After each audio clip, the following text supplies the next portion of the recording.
Yeah, but this is the good orange. The one behind me is ugly, so it's okay. We'll deal with that. If my mom had balls, she would be my dad. So. On Magnussen. Oh, he's hit it. Magnussen is and will always be stupid. These are F1 drivers being savage for 15 minutes straight, and it's only gonna get more extreme. Let me know if you agree with my top 3 at the end. Singapore 2024. The amount of shit that goes down in press conferences could make a video in itself, but let's take a look at a little FIA roasting. Of course, it has to be Max. I don't really have a lot to comment on that, except that he was being a pussy. So what happened in Baku 2024? Well, firstly, Max had a nightmare qualifying session, bouncing around in the RB20 like a kangaroo, but somehow still landing P6. For the Red Bulls, it's Verstappen up to 5th. Worse, Checo was ahead. Here it comes across the line, and it's up to 4th for the first time this season. The world was upside down that day, but as always, Checo would find another way to choke. We're heading into the wall! Speed, Sainz and Perez make collision. Anyway, that's not the point. The real story? The following week in Marina Bay, the media asked Max about his performance. And what did he do? Take a deep breath and give the most PR-approved answer of all time. I don't know, man. Different setup. So as soon as I went into qualifying, I knew the car was. Yeah, no filter, no corporate script, just brutal honesty. And the FIA? They didn't like that one bit. They slapped him with a penalty. Still, Max wasn't done. After putting his car in P2, And over the line comes Max Verstappen to claim 2nd position. he walked into that press conference with a mission. What did you change overnight? Because it seems there's been a big difference in performance, Silly. A lot. Can you elaborate in terms of what you've done? No, I might get fined or get an extra day. So. Bro turns sarcasm into a form of art. Well, look, are you confident, Max, with the race pace? Maybe. Fucking legendary. But Max, thankfully, isn't the only one to speak his mind. Yeah, but I mean, it's always if, right? If my mom had balls, she would be my dad. So, yeah. San Marino 2004. Wait until you hear about what Juan Pablo Montoya had to say about Schumi in 2004. Let's just say subtlety was never his strong suit. Now, if you know F1, you know Michael was the man in 2004. He wasn't just winning, he was demolishing the competition, if you can even call it that. 13 wins out of 18. Pure domination. Nobody even came close. Well, except for one man. The Colombian never bowed down to the German. He didn't care if Michael was a 7-time world champion or the golden boy. If there was a gap, Montoya was going for it. Full stop.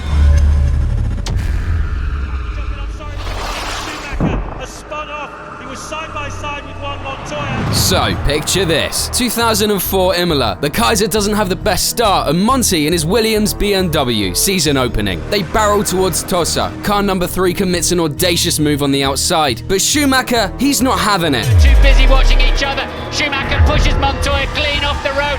Now Ralph's having a go down the outside. It's too grassy and too wet there. The Ferrari edges him out, shoving Montoya onto the grass. And just like that, it's over. Now, most drivers would have brushed it off. Maybe had a quiet word with the team later. But this guy, not a chance. After the race, which I don't have to tell you who won, the Williams driver walked into the press conference and dropped one of the most savage lines in F1 history.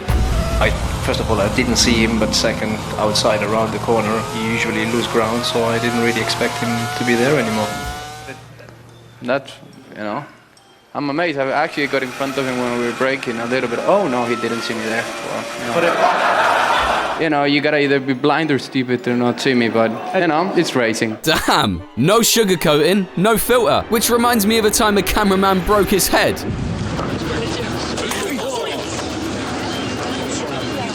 You broke my fucking head. You broke my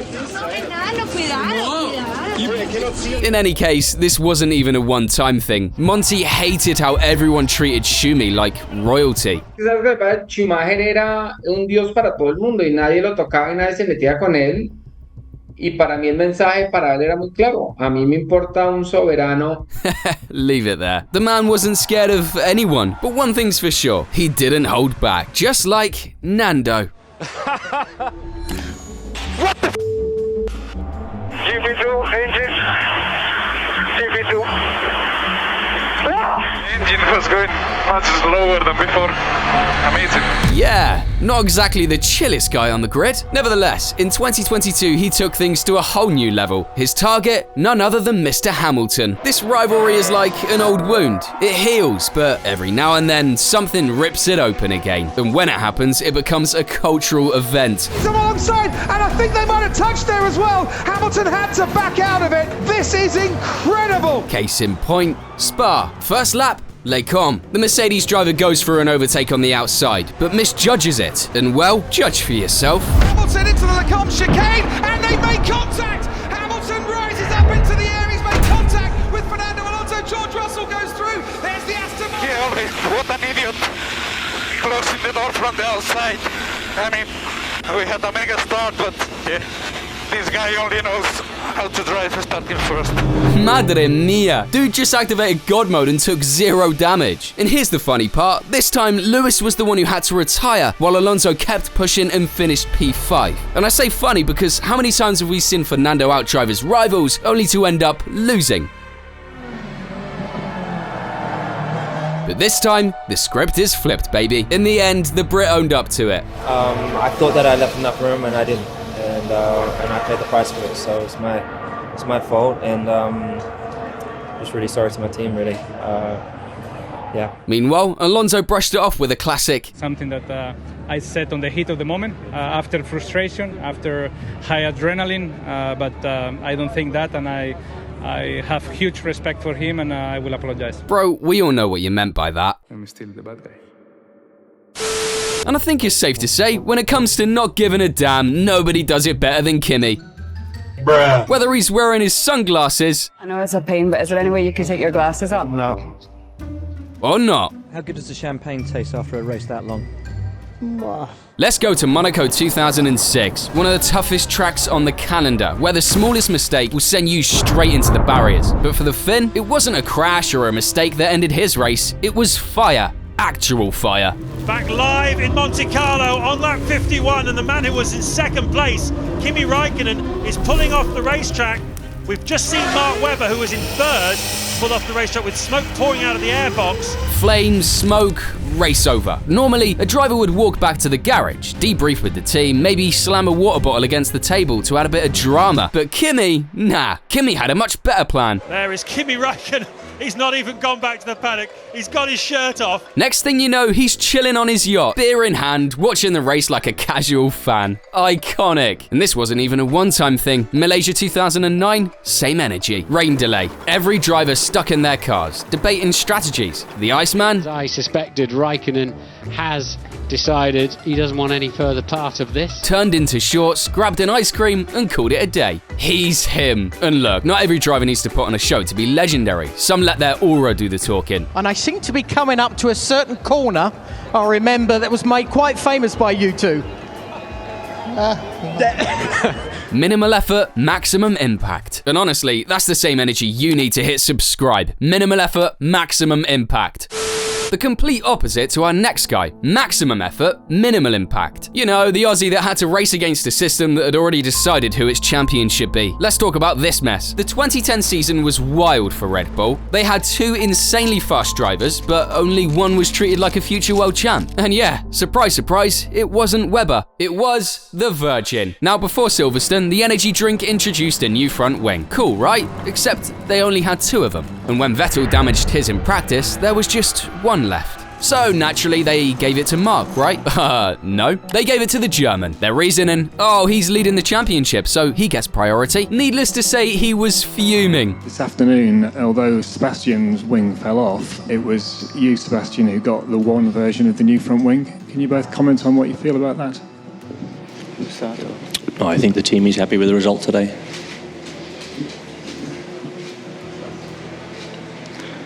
Yeah, I mean, obviously, you know, from the outside is quite... But okay, whatever. Race day comes. Both bulls top in the front row, but then Vettel botches his start. We move away. Webber makes a charge, but so too does Vettel. Look at the 2 wheel-to-wheel, and Webber's got into the lead. And so Hamilton's charging through. Now they're wheel-to-wheel again with the 2 Red Bulls. Oh, and Vettel's got off. Vettel's got off at the Beckett's complex. Drops like a rock, runs wide and gets a puncture. Puncture, right rear. Webber, he just full out sends it. He takes the lead and never looks back. There is the checkered flag for Mark Webber. He was seething in qualifying yesterday, but he's successful on Sunday. And over the radio, instead of the usual "great job, mate" or "absolutely lovely" nonsense, he drops an absolute bomb. Well done, Mark, you drove very well today. Great job. You won the British Grand Prix. Well done. Fantastic, guys. Not bad for a number 2 driver. Cheers. Jesus, that was cold. Like, he didn't even try and hide the sarcasm. Fans loved it. This whole thing just confirmed what everyone already suspected. Red Bull was a Vettel team. Sure, they denied it, said things were fair and free wings for everyone and blah blah blah. But man, the favoritism was so obvious. Anyway, if you think this is storytelling, wait until you hear what a Brit said in Monaco. Let's just say it had everyone scrambling for an explanation. Monaco 2011. Of all the controversial moments in Hamilton's career, this one stands out. So here's the setup. Hamilton starts 9th. Not ideal, but hey, anything could still happen. The guy's aggressive, wants to make moves. Up the inside and he makes the move work for him. So brilliant then. He'd been sizing that one up. But this race felt like the universe had a personal vendetta against him. First, there's the battle with Massa. Back in 2011, their paths didn't just cross, they collided.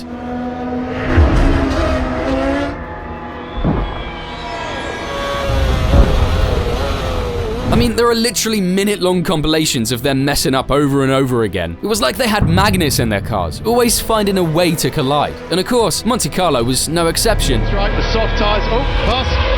No, Martin? Yeah, we've got a very clumsy pass going on down at the hairpin as Hamilton gets frustrated and drives up alongside and into the side of Felipe Massa. Massa later crashes out in the tunnel. It's out on the marbles. So Hamilton's passed him in the tunnel, and there then the marbles that had just collect on the outside of the track. And guess what? Drive-through penalty for Lewis. As you see, this is Lewis taking his drive-through penalty. Yeah. How frustrated will he be? Next up, Mr. Pastor. One of the best to ever do it, at least according to this video from arguably the best F1 channel on YouTube, which you should definitely subscribe to and watch all the videos from. Where was I? Oh yeah, Pastor. Fast? Sure. Consistent? Only in crashing. Hamilton forces Manuel off the track. Oh, they do touch! Hamilton sees a gap at Saint-Devoux. He goes for it. They touch, and bada bing, bada boom. Maldonado's turned in, and Hamilton bouncing across the... Now surely that's another penalty for Lewis Hamilton, isn't it? The Venezuelan's in the wall. And who gets blamed? Yep, the McLaren driver. Look, I'm not saying Hamilton was innocent, but I've seen worse moves go unpunished. And then, the interview. I imagine a disappointing day for you. Have you just been at the stewards? What's the latest? You know what? I've been to the stewards. Out of 6 races, I've been to the stewards 5 times. It's a joke. It's an absolute freaking joke. Then he drops that line. Why do you think that you obviously feel that you're being targeted? Maybe it's because I'm black. That's what LEG says. Bruh, the room went silent. Just like what would happen to him 4 years later in Sochi. Don't remember? Mate, my guy Loki sprayed Vladimir Putin with champagne. I mean, normally this would just be a funny oops moment, but let's think about this for a second. This isn't like spraying, I don't know, the Prime Minister of Canada or some random European president. This is Putin, the same guy who rides bears shirtless and makes journalists disappear like they're part of a David Copperfield show. Oh shit. I might have just started a geopolitical crisis, is what he should have said. Anyway, in both cases, he later had to apologize, but let's be real, the damage was already done. So yeah, controversial, dramatic, peak Hamilton. But if you thought this was messy, let's take a look at what happened when Lance Stroll had a meltdown. Qatar 2023. Qatar 2023 wasn't just any race weekend, it was an absolute nightmare. Let's break it down. Stroll's weekend had already been going downhill faster than a Red Bull on a straight. He struggled the entire qualifying session, got knocked out in Q1 and ended up 17th. Stroll goes over the line, it's only 17th, 4 races in a row, he's out in Q1. Meanwhile, his teammate, Fernando Alonso, casually parked his Aston Martin in P4. Boom, well done. Good job. Currently P4, keep you posted. Yeah, that's not awkward at all. And then, boom, the session ends, and Stroll just explodes. He storms out of the car, yeets his steering wheel like it personally betrayed him,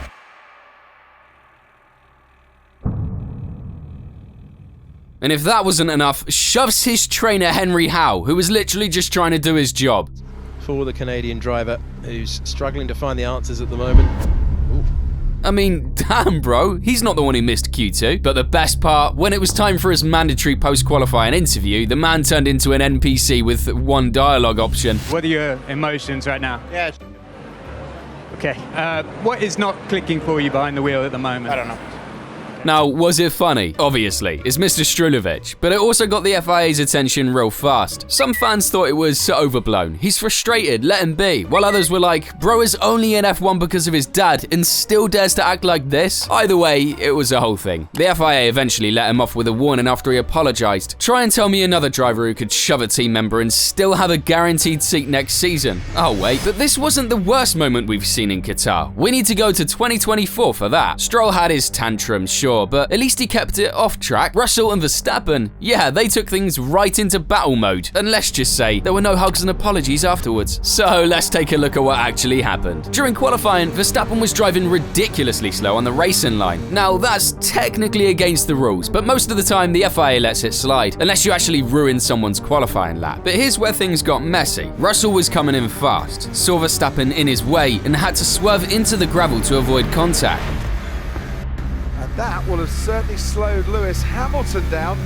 George. Super dangerous by Verstappen. Fast forward to the end of qualifying, and Verstappen takes pole with Russell in second. Verstappen to try and deny him to the line. The four-time world champion puts his Red Bull on pole. But hold on, the FIA calls them both in for an investigation. Oh boy, here we go. In the end, they hand Verstappen 1 penalty point on his license and a 1-place grid penalty for driving unnecessarily slowly. 1 place. How does that even exist? In case you're wondering, it never had until that day, and that's when the drama really kicked off. Verstappen went nuclear.